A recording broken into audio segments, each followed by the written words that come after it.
What's going on, everybody? It's your buddy here, Wild Garbage. Today, I'm going to be showing you how to turn this into this for almost free. First, we gotta find some wild garbage. I like to move it. I like to move it.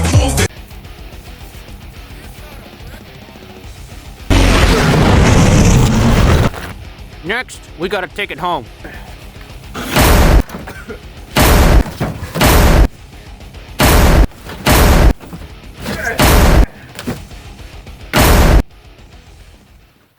For today's video, we are going to need a box cutter, replacement box cutter blades, a pair of gloves, 5 steel balls. They don't have to be painted. A beverage of your choice. Today I will be drinking Mountain Dew Baja Blast Hard because I'm not touching firearms for this video. Any source of entertainment. I will be using my iPad and watching a video. You will also need copious amounts of cardboard. You will need a surface that you can cut on. I'm using the lid off of a plastic tote because it will not dull my blade and it will get me enough rise off the concrete to prevent me from cutting the concrete and dulling my blades faster. And a template. I'm using a rubber mat that I used as a cutout. I had bought one IPSC target and used that as my template to cut the rubber target, and now the rubber target is my permanent template and self-healing target.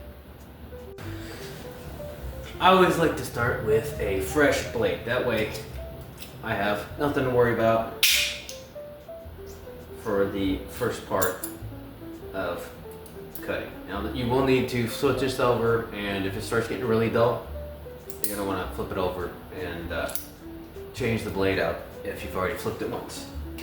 Alright, let's get cracking.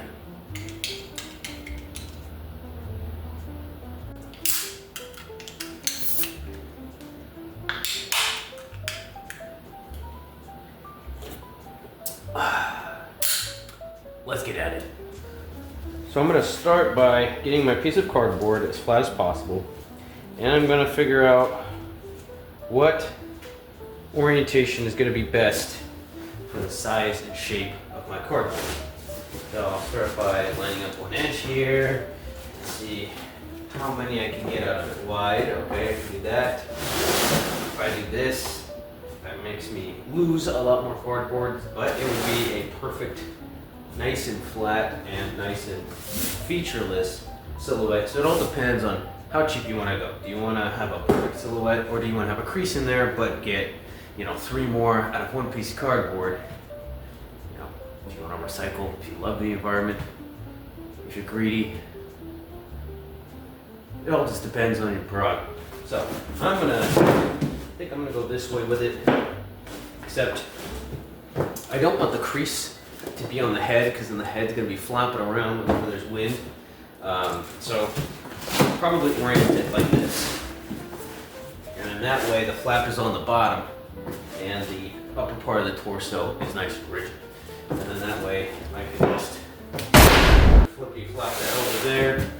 Now it is best, in my opinion, to cut with 2 layers of cardboard, which I might do. I have another piece of box that I might see if I can get on top of this one and cut.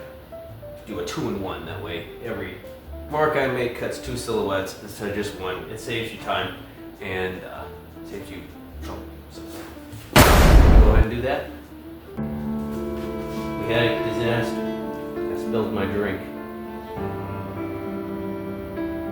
It will be remembered. Now that I've mocked half my garage with hard Baja Blast, let's get to cutting here. So I think the most efficient way to go about it is going to be hole in here, so I'm just gonna tee up the top here. Try to line up my cardboards, the top with the bottom, best I can.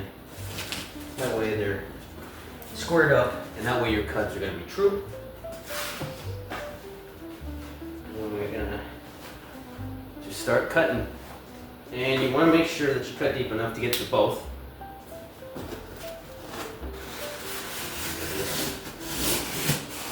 Making sure to be careful, don't go too crazy, because then you'll cut yourself. Then you're gonna have to go to the hospital, or if you're a man or an American and can't afford health care, then you'll just end up putting a Band-Aid on it.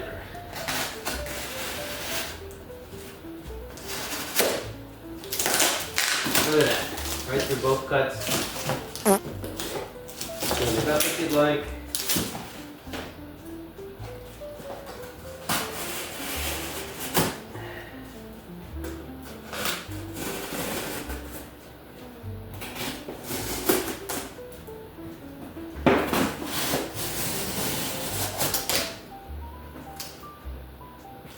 Now I'm going to move the cutting surface underneath it directly so I don't have any sagging and flopping, and it stays as precise as possible. Don't be afraid to mount the arches.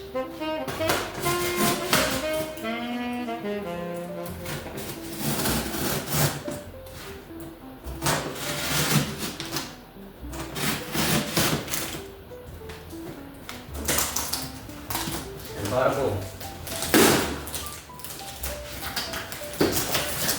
You have two brand new Dipstick silhouettes. I didn't cut deep enough, so we're gonna just come in here, we're gonna clean it up.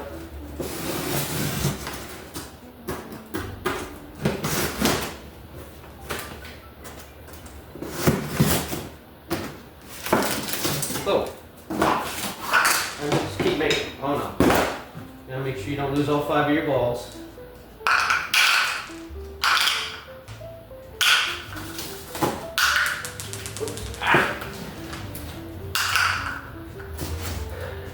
Those will be important later. Same thing with this side. Come up on the edge. This way. That's a full silhouette. I'll line up our cardboard just like last time. Moving up the top of my silhouette. And I'm gonna just follow this edge here. Just to save me some cutting and save me some material as well.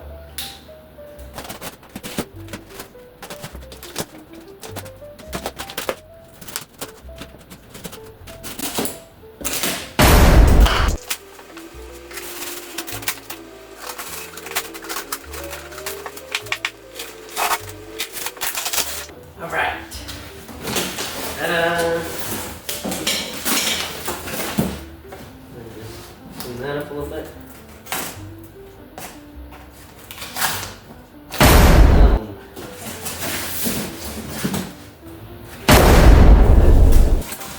There you got yourself 2 more silhouettes.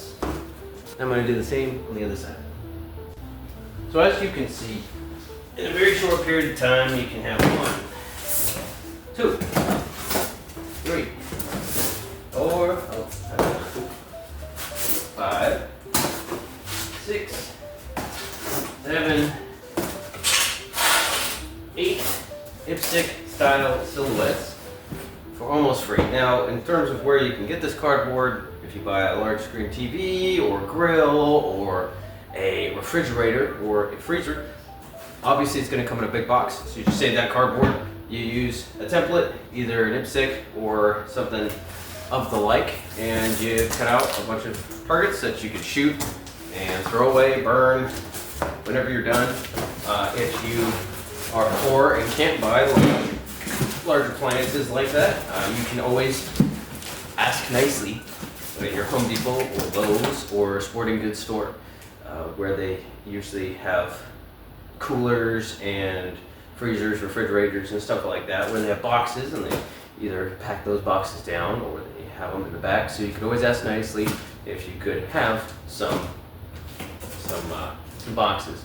And I found that the best boxes are the 2-ply, where they have 3 layers of linear and 2 layers of corrugate. They are the stiffest and the most firm, and usually they're in more heavy-duty boxes for things like grills and stuff like that. But even like your Amazon boxes, you can always fold those in half and cut silhouettes out of those, and you've got an IPSC target for something that you've already bought. So really, if you're poor, just use your imagination, because that's all you can afford to use. Get the job done. Oh, and I almost forgot the most important part. So these 5 steel balls, what you need to do is you need to take each of them one at a time, and you need to take them and put them in